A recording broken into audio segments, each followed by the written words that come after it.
अभी अभी हमने एक वक्ता को बोलते सुना कि जिसका समाज बिकाऊ नहीं होता उसका नेता बिकाऊ नहीं होता।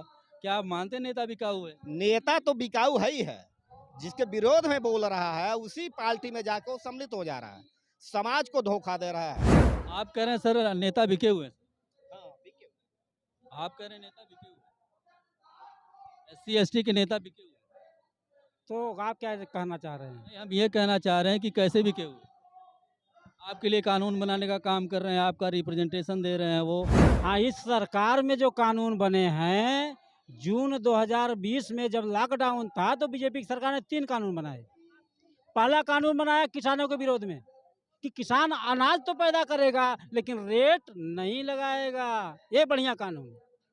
विद्यार्थियों के विरोध में बनाया कि विद्यार्थी जो जिस जाति का है एक विषय उसको उसके जाति का पढ़ाया जाएगा। चमार जाति का है तो चमड़ा का काम कैसे किया जाएगा उसको पढ़ाया जाएगा। ये न्यू एजुकेशन पॉलिसी इनकी है।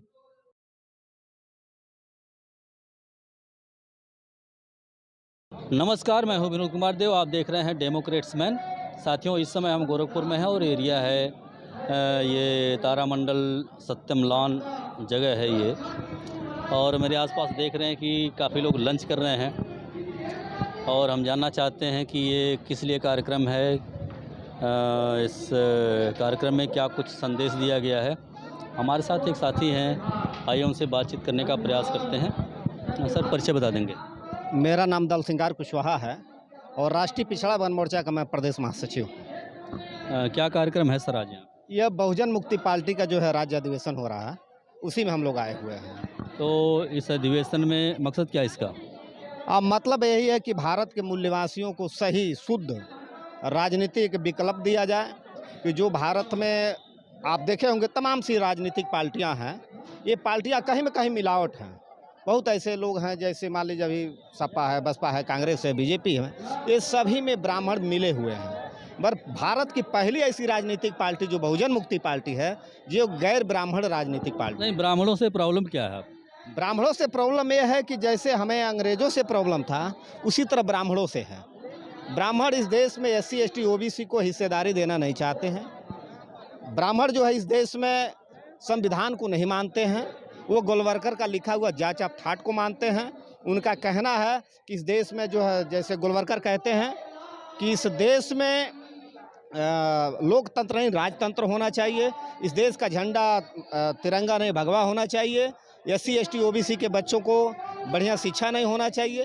तो इस विचारधारा पे जो है लोग पार्टियां काम कर रही हैं और बहुजन मुक्ति पार्टी जो है गैर ब्राह्मण है, मूल निवासी समाज जो बहुजन विचारधारा उस विचारधारा को लेकर समाज में काम कर रही है। नहीं, आप ये एक बात बताइए कि 26 जनवरी 1950 को संविधान लागू हो गया, आपके तमाम क्षेत्रों में रिजर्वेशन रिप्रेजेंटेशन मिल गए, आप शासन में हैं, आप सत्ता में हैं, आप प्रशासन में हैं, एजुकेशन में हैं, और आपके पास ज़मीनें नहीं थी तो ज़मीनें भी, जमींदारी प्रथा टूटी, ज़मीनें भी मिली। देखिए, सत्य तो ये है कि 26 जनवरी 1950 को हम गुलाम आज़ाद नहीं हुए। एक विदेशी इस देश को छोड़कर चला गया, दूसरा विदेशी इस देश पे कब्जा कर लिया, जिसका नाम जवाहरलाल नेहरू था। 26 जनवरी 1950 को वो कब्जा कर लिया। आज भी भारत के मूल निवासी समाज जिसको कहा जाता है एससी एसटी ओबीसी, इनकी जनसंख्या भारत में 85% है, पर इनके पास जमीनें मात्र 6% है। आप नौकरी में बात करते हैं तो नौकरी में वही एक ग्रेड की नौकरी में चले जाइए तो मात्र समझ लीजिए कि 1 से 2% लोग हैं। तो कहाँ इनको आज़ादी, ये भी आज़ाद हुए होते तो आज मान लीजिए हाल। नहीं, आप रिजर्वेशन ले रहे हैं, आपके लगभग 131 132 सांसद चुन के जाते हैं, वो लोग आपके लिए हित का कानून बनाने का काम करते हैं और तमाम कानून भी उन्होंने आपके हित में बनाए। तो ये सारे काम तो कर ही रहे हैं ना, फिर आप उनके विरोध में बोल रहे हैं 101 इसी सरकार में। 131 संसद अगर जो हमारे होते तो हमें जो बड़े बड़े आंदोलन आप देखे हैं, अभी हमारे एससी एसटी ओबीसी के महिलाओं के ऊपर अत्याचार हो रहा है, हमारे हक और अधिकार का लगातार जो बीजेपी सरकार है इस समय वो लगातार एससी एसटी ओबीसी के विरोध में काम कर रही है। कहाँ कोई बोल रहा है? कोई नहीं बोल रहा है। तो ये हमारे नहीं हैं, ये मनुवादियों के विचारधारा के लोग हैं। लोग तो हमारे हैं मगर विचार जो है ये मनुवादी विचारधारा के लोग हैं। अभी अभी हमने एक वक्ता को बोलते सुना कि जिसका समाज बिकाऊ नहीं होता उसका नेता बिकाऊ नहीं होता। क्या आप मानते हैं नेता बिकाऊ है? नेता तो बिकाऊ है ही है।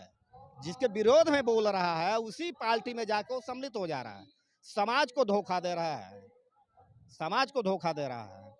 इसलिए कि हमारे समाज के लोग समझते हैं हमारा नेता है, पर ये हमारा नेता नहीं है, ये बीजेपी और कांग्रेस का नेता है। क्योंकि बीजेपी और कांग्रेस से वो चुनाव जीत के जाता है। हाँ, कांग्रेस और बीजेपी से ही चुनाव नहीं, अलग अलग जो जाति के पार्टियां लोग बनाए हैं, ये लोग भी हमारे लोगों से वोट लेते हैं और वोट लेने के बाद उसी कांग्रेस और बीजेपी में जाके विलय हो जाते हैं। आप कह रहे हैं सर नेता बिके हुए हैं। हाँ, बिके। आप कह रहे हैं नेता बिके हुए हैं, SC ST के नेता बिके हुए हैं। तो आप क्या कहना चाह रहे हैं? नहीं, हम ये कहना चाह रहे हैं कि कैसे बिके हुए हैं? आपके लिए कानून बनाने का काम कर रहे हैं, आपका रिप्रेजेंटेशन दे रहे हैं वो, फिर भी आप विरोध कर रहे हैं। हाँ, इस सरकार में जो कानून बने हैं, जून 2020 में जब लॉकडाउन था तो बीजेपी की सरकार ने 3 कानून बनाए। पहला कानून बनाया किसानों के विरोध में कि किसान अनाज तो पैदा करेगा लेकिन रेट नहीं लगाएगा, ये बढ़िया कानून। विद्यार्थियों के विरोध में बनाया कि विद्यार्थी जो जिस जाति का है, एक विषय उसको उसके जाति का पढ़ाया जाएगा। चमार जाति का है तो चमड़ा का काम कैसे किया जाएगा उसको पढ़ाया जाएगा। ये न्यू एजुकेशन पॉलिसी इनकी है। कुशवाहा का लड़का है, सब्जी कैसे उगाया जाएगा ये उसको पढ़ाया जाएगा। कुम्हार का लड़का है, मिट्टी का बर्तन कैसे बनाया जाएगा ये उसको पढ़ाया जाएगा। ये बढ़िया पॉलिसी है बीजेपी की। किसान उनको मजदूरों के विरोध में कानून बनाया। बाबा साहब डॉक्टर भीमराव अम्बेडकर ने मजदूरों की समक्ष में जो कानून बनाया था वो बनाया था कि 8 घंटे की मजदूरी होगी और 8 घंटे का पेमेंट मिलेगा। और उन्होंने बनाया था कि मजदूर की मजदूरी उसकी पसीना सूखने से पहले मिल जानी चाहिए। लेकिन इन्होंने कानून बनाया कि मजदूर को 12 घंटा मजदूरी करना होगा, तनख्वाह 8 घंटे का मिलेगा। वो भी जब इन्होंने प्राइवेटाइजेशन कर दिया, अब जो काम होता है वो ठेकेदार होता है, ठेकेदार काम करवा लेता है। जब 1 महीना बीत जाता है, जब पैसा देना होता है तो ठेकेदार अपने घर चला जाता है। आप ये कानून सर बता रहे हैं, सारे कानून आप विरोध में बोल रहे हैं। ये तो सारे अच्छे कानून थे, लेकिन आपकी नज़र में वो विरोध में है। लेकिन मुझे ये बताइए कि आपके सांसद भी तो हैं वहाँ पे। नहीं तो हमारे सांसद कहाँ हैं? जब पूना पैक्ट हुआ था 1932 में, डॉक्टर बाबा साहब भीमराव अम्बेडकर को जब इंग्लैंड में अधिकार मिले थे, 4 अधिकार, तो गांधी ने विरोध किया और जाके एरोड़ा जेल में आमरण अनशन किया। आमरण अनशन में क्या हुआ कि पूना पैक्ट का समझौता हुआ और पूना पैक्ट के समझौता में बाबा साहब ने कहा कि पूना पैक्ट से दलाल और भड़ुआ पैदा होंगे। तो वर्तमान समय में जो SC ST OBC माइनॉरिटी के सांसद और विधायक हैं वो भड़ुआ और दलाल हैं बाबा साहब के अनुसार। वो कुछ काम नहीं कर रहे हैं हाले, वो अपने आका के केवल दुम हिला रहे हैं, उनकी तलुआ चाट रहे हैं, ये कुछ कर नहीं रहे हैं। अभी तो वो लोग अभी भारत बंद जो हुआ था SC ST वर्गीकरण कानून पे लेकर के, तो वो लोग गए हुए थे। तो अभी जो सारे लोग गए हुए थे वहाँ पे। कौन सांसद और कौन विधायक कहाँ किसी पेपर में निकला हो, कहीं कोई वीडियो बना हो कि सांसद विधायक का कहाँ रोड पे उतरा है और विरोध किया हो तो बताया। चलिए सर बताइए, EVM से क्या प्रॉब्लम आप? EVM से प्रॉब्लम ही नहीं, बहुत बड़ी प्रॉब्लम है। EVM पुरानी मनुस्मृति है। मूल निवासी बहुजन समाज को EVM राजा नहीं बनाना चाहती। राजा किसको बनाना चाहती है? सवर्णों को, बड़े पद के लोगों को। मूल निवासी बहुजन समाज को EVM राजा नहीं बनाना चाहती, हुक्मरान नहीं बनाना चाहती। और ये हम नहीं कह रहे हैं, नहीं तो आप भी बन जाइए ना EVM से। ये सुप्रीम कोर्ट का जजमेंट है। 8 अक्टूबर 2013 का सुप्रीम कोर्ट ने जजमेंट दिया हुआ है कि EVM मशीन के द्वारा फ्री फेयर एंड ट्रांसपेरेंट चुनाव नहीं कराया जा सकता। उसके बाद भी कांग्रेस बीजेपी के लोग EVM से चुनाव करवा रहे हैं। क्या मामला? ठीक है सर, मैं समझ रहा हूँ आपकी बात की वो EVM से चुनाव करके जीत रहे हैं।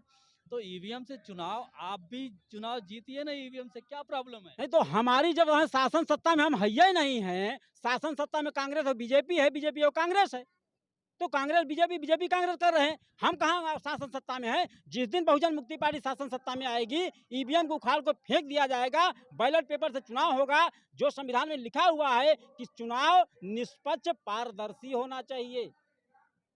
1952 से लेके अभी तक कोई भी चुनाव निष्पक्ष और पारदर्शी नहीं हुआ है कांग्रेस बीजेपी के सरकार में।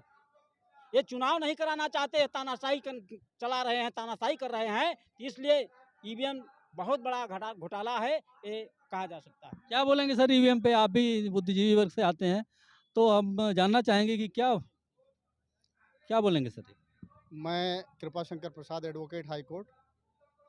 EVM अगर कहा जाए तो महा घोटाला है, क्योंकि इसी कांग्रेस के प्रधानमंत्री राजीव गांधी ने EVM को लाया और आज उनका बेटा उसी ईवीएम का विरोध कर रहा है। और ईवीएम की बदौलत कांग्रेस ने कई बार सरकार बनाई, बीजेपी ने सरकार बनाई और अब ये दोनों ही पार्टियां एक विपक्ष में हो गई है और एक पक्ष में हो गई है और ईवीएम का खेल खेल रहे हैं। ईवीएम को एक पार्टी सही साबित करने की कोशिश कर रही है और एक पार्टी गलत साबित करने की कोशिश कर रही है। सुप्रीम कोर्ट में मामला गया, टेक्नोलॉजी की बात आई, तो हम ये कह सकते हैं कि ईवीएम से जो चुनाव है वो पूरी तरह से पारदर्शी नहीं है। टेक्नोलॉजी बढ़ गई है, एक बहुत ही उसका अद्भुत नमूना आ सकता है कि आप थंब इम्प्रेशन लगाइए, प्रोग्राम आप जम्मू कश्मीर में रह के जबलपुर से हावड़ा का टिकट करा सकते हैं और जम्मू कश्मीर में रह करके गोरखपुर विधानसभा का चुनाव मतदान नहीं कर सकते हैं। आप उसका सॉफ्टवेयर बनाइए, व्यक्ति का अंगूठे का निशान लीजिए, वो जिस विधानसभा जिस लोकसभा कॉन्स्टिट्यूशन से है उसका बैलेट पेपर जारी हो जाएगा, वो वहीं से वोट कास्ट कर देगा। हमारे बहुजन समाज के बहुत से लोग जो अपने मूल स्थान से अन्य स्थानों पर नौकरी करने के लिए गए हैं, उन्हें उन चुनाव के दिनों में वापस लौट के आना और वहाँ पे वोट करना बहुत मुश्किल है, क्योंकि उनके पास इतना इफराद पैसा नहीं है, इतना संसाधन नहीं है कि वो हर चुनाव में आ सकें। क्या होना चाहिए सर? ईवीएम नहीं होना चाहिए तो क्या होना चाहिए? अभी तो टेक्नोलॉजी बढ़ गई है, आप थंब इम्प्रेशन सॉफ्टवेयर लगाइए, निर्वाचन आयोग में सॉफ्टवेयर से काम हो, वो व्यक्ति थंब इम्प्रेशन लगाएगा, चाहे बम्बई में हो, चाहे भोपाल में हो, चाहे जम्मू कश्मीर में हो, गोरखपुर का आदमी वहाँ से चुनाव वोट कास्ट करेगा। ये सरकार की जिम्मेदारी है कि उसकी वोट की गिनती सही तरीके से हो। फिर भी तो सॉफ्टवेयर 100% मतदान प्रतिशत बढ़ेगा, ट्रू फेयर चुनाव होगा और एक पारदर्शी सरकार गठित होगी। पारदर्शी सरकार लोकतंत्र के लोगों के लिए निर्णय लेगी। फिर आप सॉफ्टवेयर प्रोग्रामिंग में इल्जाम लगाएंगे कि सब कोई सॉफ्टवेयर प्रोग्रामिंग में, आज आप एक सिम लेने जा रहे हैं, आधार से कनेक्टेड है, आपने अपना अंगूठा लगाया और आपकी पूरी डिटेल आ गई। आप अंगूठा लगाएंगे, आपकी डिटेल आ जाएगी कि किस विधानसभा से हैं, किस लोकसभा से हैं आप। हाँ, आप वोट कास्ट करिए। सर एक बार परिचय कृपा शंकर प्रसाद, एडवोकेट हाई।